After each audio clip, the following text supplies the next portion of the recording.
বাঁচাও, গদ্দার হাটাও, ভাঙড় বাঁচাও। সিপিএম, বিজেপি, আইএসএফ এরা পরে হবে, আগে নিজের দলের ভেতরে যে গদ্দার গুলোকে আছে তাদেরকে শনাক্ত করতে হবে, তাদেরকে ছুড়ে ফেলতে হবে। গদ্দার হটাও, ভাঙড় বাঁচাও। ভাঙড়ের রাজনৈতিক কর্মী সভা থেকে হুঙ্কার দিলেন শাওনি ঘোষ।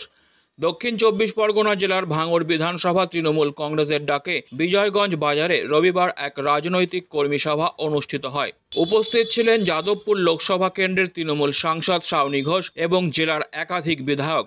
নির্বাচনের সময় যারা দলের পিঠে ছুরি মেরেছে তাদেরকে চিহ্নিত করতে হবে। কোনো আইএসএফ, বিজেপি বা সিপিআইএম নয়, আগে তৃণমূলের গদ্দারগুলোকে চিহ্নিত করুন।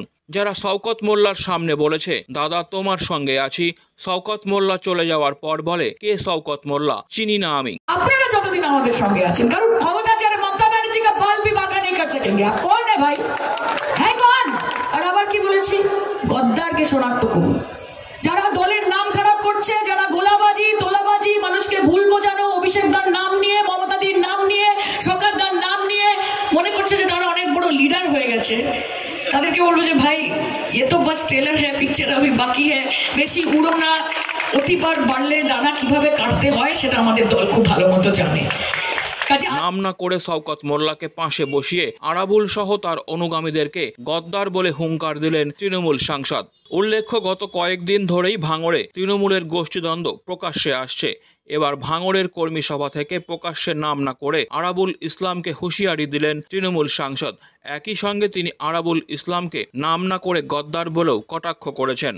তাহলে কি আরাবুল ইসলাম ও তার অনুগামীদেরকে কোণঠাসা করার জন্য শওকত মোল্লা এই কর্মী সভার আয়োজন করেছিলেন? প্রশ্ন ভাঙড়ের রাজনৈতিক মহলে।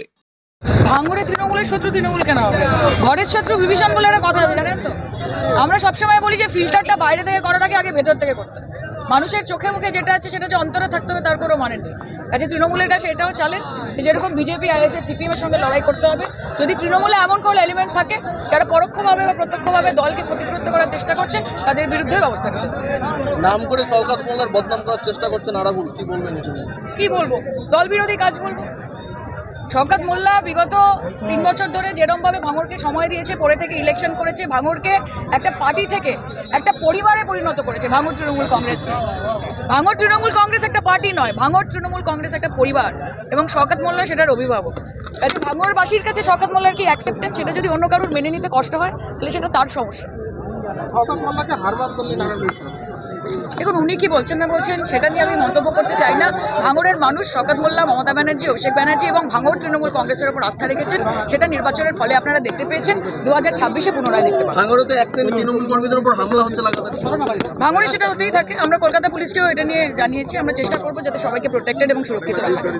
Disclaimer. This channel may not promote any violent, harmful or legal activities. All content provided by this channel is meant for an educational purpose only.